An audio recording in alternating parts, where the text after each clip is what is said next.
कहा जाता है स्वास्थ्य ही सबसे बड़ा धन है, लेकिन धन कमाने के चक्कर में लोग स्वास्थ्य को गंवा बैठते हैं, अपने आप को समय नहीं दे पाते हैं और बीमार पड़ जाते हैं। और सबसे बड़ी समस्या WHO के मुताबिक लीवर सिरोसिस से देश में लगभग हर साल 10 लाख से ऊपर लोग ग्रसित होते हैं। इस वक्त हमारे साथ BHU के गैस्ट्रोलॉजिस्ट डॉक्टर देवेश प्रकाश सर हमारे साथ जुड़ रहे हैं। हम उसी संबंधित बातचीत करेंगे कि ये बीमारी क्या है और बचाव कैसे किया जाए। सबसे पहले तो स्वागत है। तो बेसिकली सबको जानना चाहिए कि लीवर सिरोसिस होता क्या है और क्यों होता है, क्या उसका रोकथाम है और हम क्या इलाज कर सकते हैं। तो बेसिकली लीवर सिरोसिस का मतलब होता है कि लीवर सेल्स जो है काम करना बंद कर दी हैं, कम कर दी हैं और लीवर का साइज धीरे धीरे सिकुड़ जाता है।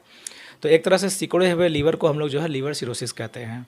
ठीक है, इसके बहुत सारे रीजन है। सबसे नंबर 1 जो रीजन हमारे यहाँ देश में चल रहा है वो है अल्कोहल का सेवन, शराब का सेवन। आजकल जो है शराब का पीना एक फैशन बन चुका है और यंगस्टर में बहुत ज़्यादा कॉमन हो चुका है शराब का सेवन, जिसकी वजह से लीवर सिरोसिस के मरीजों में कई गुना बढ़ोतरी जो है आजकल के दशक में देखा जा रहा है। दूसरा जो रीज़न होता है वो मोटापा होता है। डायबिटीज़ भी एक रीज़न है और मोटापा भी एक रीज़न है। अगर किसी का पेट बहुत ज़्यादा निकला हुआ, बहुत ज़्यादा कोई मोटा होता है तो ऐसे 10% लोगों में जो है लीवर सिरोसिस होने का खतरा रहता है। तीसरा जो रीज़न होता है हमारे यहाँ वो हेपेटाइटिस बी और हेपेटाइटिस सी वायरस है। 3 मुख्य रीज़न हैं, अल्कोहल, मोटापा, डायबिटीज़ और हेपेटाइटिस बी और हेपेटाइटिस सी वायरस। कुछ और भी रीजन्स होते हैं जैसे ऑटोइम्यून हेपेटाइटिस होता है, विल्सन डिजीज होता है, लेकिन वो बहुत अनकॉमन है। हम लोग को जो सोसाइटी में अगर अवेयरनेस फैलाना है तो हम लोग को 3 बातों पे फोकस करना चाहिए कि लीवर सिरोसिस जिससे ना हो। तो शराब का सेवन ना करें। अगर शराब का सेवन कोई करता भी तो सोशली उसको ड्रिंक कर सकता है, लाइकली कि महीने में 1 या 2 बार अगर शराब का सेवन करें और बिंज ड्रिंकिंग ना करें, 3 पैक या 4 पैक से ऊपर ना लें। दूसरा, मोटापा से बचना है। मोटापा से बचने के लिए आपको मीठे का इस्तेमाल कम करना है, तेल घी का इस्तेमाल कम करना है और डेली एक्सरसाइज करना है, वॉक करना है। आजकल की जीवन शैली हम देख रहे हैं कि लोग जो है घरों में पड़े रहते हैं, ग्राउंड पर जाना या मैदान में जाना या जिम में जाना या कहीं बाहर जाकर टहलना ये बहुत कम लोग करते हैं, जिसकी वजह से उनका वजन बढ़ता जाता है एक उम्र के बाद और इससे लीवर सिरोसिस होने का खतरा होता है। हेपेटाइटिस बी और सी के लिए हमें ध्यान देना है कि दूसरी सिरिंज का इस्तेमाल ना करें और सारी जो प्रेग्नेंट महिलाएं हैं उनमें हेपेटाइटिस बी और सी का हम लोग जांच करें और सारे बच्चों में, सारे लोगों में हेपेटाइटिस बी का टीका लगवाएं। हेपेटाइटिस सी का टीका उपलब्ध नहीं है अभी तक वर्ल्ड में और हेपेटाइटिस सी के लिए अच्छी दवाएँ उपलब्ध हैं। सर, लीवर सिरोसिस का वो कौन सा स्टेज है जिस पे पता चलने के बाद मरीज़ का चांसेस रहता है कि वो ठीक हो जाए, या ऐसे मरीज़ को किस तरीके से रहना चाहिए, स्वास्थ्य व्यायाम करना चाहिए, खान पान कैसा होना चाहिए? देखिए, कोई भी बीमारी हो, चाहे वो लीवर सिरोसिस चाहे कोई, इनिशियल स्टेज मतलब अगर बीमारी की शुरुआतों में अगर आपको पता चल जाता है कि आपको बीमारी हो रही तो उससे आपकी ज़िंदगी उससे लंबी हो सकती है और बच भी सकती है। तो जब भी किसी को अगर लीवर सिरोसिस डेवलप होता है तो हम उसके 2 फेजेज होते हैं, कॉम्पेंसेटेड फेज और डीकॉम्पेंसेटेड फेज। बेसिकली होता क्या, कॉम्पेंसेटेड फेज में मरीज को कोई लक्षण नहीं आता है।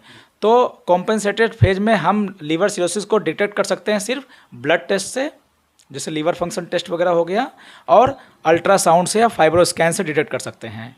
डिकॉम्पेंसेटेड फेज का मतलब होता है कि मरीज को पीलिया हो गया, मरीज को पेट में पानी हो गया, पैर में सूजन हो गया, खून की उल्टी हो रही है, लैट्रिन काली हो रही है, तो ये सब चीज़ें जो है डिकॉम्पेंसेटेड फेज में आता है। तो डिकॉम्पेंसेटेड फेज में मरीज़ तो अपने आप आ जाएगा हमारे पास कि सर हमको खून की उल्टी हो रही है, हमको पीलिया हो गया है, पेट में पानी हो गया है, पैर में सूजन हो गया है।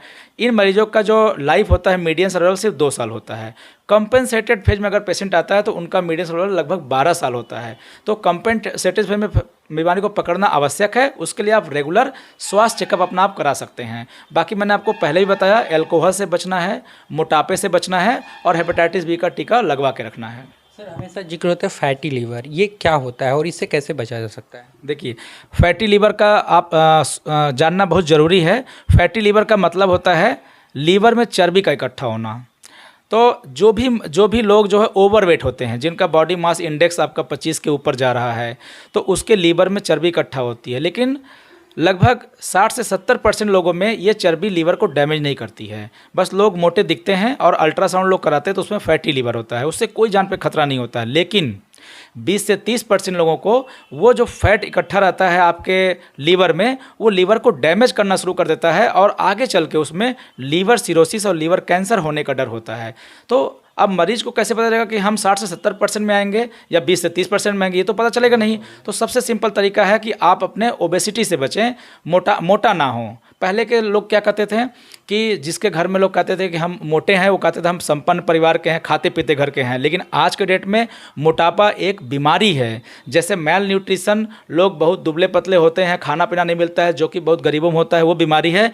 वैसे ही ओवरवेट होना भी एक बीमारी है जो आपके जान को खतरा कर सकता है।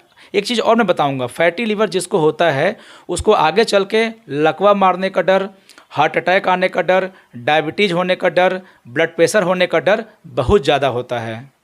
सर वो कौन सी बीमारी है लीवर में जो आम तौर पे हर एक लोगों में देखने को मिलता है, ज़्यादातर पाया जा रहा है? देखिए, सबसे कॉमन जो लीवर की समस्या हमारे यहाँ है फैटी लीवर। अभी तो नंबर 1 अगर आप बात करें कि हम कोई भी मरीज अल्ट्रासाउंड करवाता है, सबसे कॉमन फाइंडिंग आता है डॉक्टर साहब हमारे अल्ट्रासाउंड में फैटी लीवर आया है, ग्रेड 1 है, ग्रेड 2, ग्रेड 3 है। उसके बारे में हम लोग बात कर लिए कि उसके लिए आपको अपना वजन कम करना है और दुबला पतला रहना है, ठीक है। दूसरी जो बीमारी हमारे यहाँ बहुत ज़्यादा कॉमन देखने को मिलती है वो है वायरल हेपेटाइटिस। तो वायरल हेपेटाइटिस जो है आपका ए होता है, ई होता है, बी और सी होता है। मेन ये 4 हेपेटाइटिस जो वायरल हेपेटाइटिस होते हैं। हेपेटाइटिस ए और हेपेटाइटिस ई में पीलिया होता है सोसाइटी में, और ये दूषित खाना खाने से, दूषित पानी पीने से होता है। आपने सुना होगा कि 18 साल के बच्चे को, 12 साल के बच्चे को या 25 साल के बच्चे को जो है पीलिया हुआ और 4 हफ्ते में अपने आप ठीक हो गया, ठीक है। तो सबसे कॉमन जो रीज़न है सोसाइटी में पीलिया का वो हेपेटाइटिस ए और हेपेटाइटिस ई वायरस है। सेकेंड जो आपका बीमारी होता है हेपेटाइटिस बी और हेपेटाइटिस सी वायरस, इसमें जल्दी पीलिया डेवलप नहीं होता है, लेकिन इससे चल के लीवर सिरोसिस और लीवर कैंसर बनने का खतरा होता है। तो बी और सी के लिए आपको अगर डिटेक्ट करना है तो आपको ब्लड टेस्ट कराना होगा। ए और ई के लिए अगर आपको जॉन्डिस होता है तो आप जाकर के अपने गैस्ट्रो के डॉक्टर से मिलिए और उसका इलाज कराइए। दूषित खाना से बचना है, दूषित पानी से बचना है, तो जिससे आपका लीवर सुरक्षित रहेगा। सर अपने लीवर को किस तरीके से स्वस्थ रखा जा सकता है एक आम आदमी के लिए जिसको कोई बीमारी ना हो, आगे चल के बीमारी ना हो, उसको खान पान कैसा करना चाहिए? लीवर हमारा एक बहुत ही रिजर्व ऑर्गन है, मतलब कह लीजिए कि मजबूत ऑर्गन है। 1.5 किलो का लीवर होता है और जल्दी ख़राब होता नहीं है। हम लोग उसको अपने जीवन शैली से खुद ख़राब करते हैं। तो बहुत सिंपल तरीका है, भगवान ने आपको लीवर को बहुत अच्छा बना के भेजा हुआ है। आपको सिर्फ खाने पीने में जो है रिफाइंड शुगर, चीनी का इस्तेमाल कम करना है। एक उम्र के बाद जो है आपकी 25 साल 30 साल के बाद जो है चीनी का इस्तेमाल नहीं करना है। जैसे आप चाय में चीनी डालते हो या मिठाई में डालते हो, तो जहाँ भी मीठा चीज़ होता है उसको अवॉइड करना है। उससे क्या होगा, आपको ओबेसिटी होगा। तेल घी का और चिकना चीज़ होता है, बटर, चीज़, तेल, घी, बर्गर, पिज्ज़ा, जितने भी जंक फूड, फास्ट फूड होते हैं, इन सब का सेवन कम करना होता है। इसकी वजह से भी आपको जो है लीवर फैटी हो सकता है और उससे आपको आगे चल के बीमारी हो सकती है। फिर मैंने बताया दूषित खाना, दूषित पानी। आप देखें स्ट्रीट फूड खाने का फैशन बढ़ गया है। आप कहीं भी जाएंगे बनारस में, आप देखेंगे कि सड़क के किनारे जो है ठेले लगे हुए हैं, ये लगे हुए हैं, वहाँ पर स्वच्छता का लोग ध्यान नहीं रखते हैं। तो आपका वहाँ जो पानी आप पीते हैं वो दूषित हो सकता है। आपको जो खाना खिला रहा हो दूषित होता है, उससे भी आपको लीवर की बीमारियाँ हो सकती हैं। आपको हेपेटाइटिस ए हो सकता है, हेपेटाइटिस ई हो सकता है। दूसरा, रेगुलर टीका लगवाना होता है। बच्चों में हेपेटाइटिस ए का टीका इंडिया में उपलब्ध है, लगवाइए। हेपेटाइटिस बी का टीका सबको लगवाना चाहिए, और जो हेल्थ केयर वर्कर्स हैं उनको तो यूनिवर्सली जो है हेपेटाइटिस बी का टीका लगवाना चाहिए। तो और रेगुलर व्यायाम करना चाहिए। व्यायाम आप करेंगे और अच्छे से एक्सरसाइज करेंगे तो आपका लीवर सुरक्षित रहेगा। तो कहने का मतलब कि जीवन शैली को अच्छा रखें, खुश रहें, अच्छा खाना पिए खाएं, जो खाएं घर में खाएं, तली हुई चीज़ों से बचें, मीठा को अवॉइड करें, रेगुलर एक्सरसाइज करें, दूषित खाना, दूषित पानी से बचें, एल्कोहल से बचें। एल्कोहल आपके लीवर का दुश्मन होता है। हमने बार बार कहा कि आप एल्कोहल से बचें। तो अगर इन सब चीज़ों का आप ध्यान रखेंगे तो आपका लीवर डैमेज नहीं होगा। उसके बाद भी अगर आपको डर लग रहा है कि आपका लीवर डैमेज हो सकता है, तो आप 6 महीने में एक बार लीवर फंक्शन टेस्ट करा के देख सकते हैं कि आपका लीवर कैसा है। सर टाइमिंग क्या होनी चाहिए खाने को लेकर के? हमेशा लोग सवाल करते हैं, बहुत ज़्यादा गैप करते हैं, या सुबह का पहला जो है तो मील कब तक? देखिए, हमारे यहाँ लोग एलोपैथिक मेडिसिन की अगर बात कीजिए, लोग कहते हैं कि breakfast like a king, lunch like a common man and dinner like a beggar. तो आपको ब्रेकफास्ट कभी स्किप नहीं करना चाहिए। आप नाश्ता अच्छे से करिए, हेल्दी, मतलब नाश्ते में आपको भरपेट अच्छे से खाना है, तरह तरह के आइटम खाने। अगर आप वेजिटेरियन हैं तो वेज में बहुत सारे आइटम खाने के उपलब्ध हैं, नॉनवेज है तो नॉनवेज आप खा सकते हैं। लंच आप जो नॉर्मल दाल चावल सब्जी रोटी सलाद फल खाते हैं वो सब लंच में खाइए। डिनर में आपको पूरा पेट खाना नहीं खाना चाहिए। जो है आपको जो है लगभग 75% अपनी भूख का आप खाना खाइए, और खाना खाने के तुरंत बाद कभी नहीं लेटना है। खाना खाने के बाद आपको लगभग आधे घंटे 1 घंटे आप टहलिए, उसके बाद सोइए रात में। तो आपको, और शाम को 4 बजे 5 बजे के आसपास आप थोड़ा सा स्नैक्स ले सकते हैं, लाइक कुछ नमकीन हो गया, कि कुछ बिस्किट हो गया, और कुछ उसके साथ आप चाय वगैरह ले सकते हैं या थोड़ा दूध वगैरह ले सकते हैं। तो ब्रेकफास्ट किंग की तरह मतलब अच्छे से करिए, लंच खाइए, शाम को थोड़ा सा स्नैक्स लीजिए, और रात में खाना पूरे पूरे भूख से कम खाइए और हेल्दी खाना खाइए। यही जो है मूल मंत्र है स्वस्थ रहने का।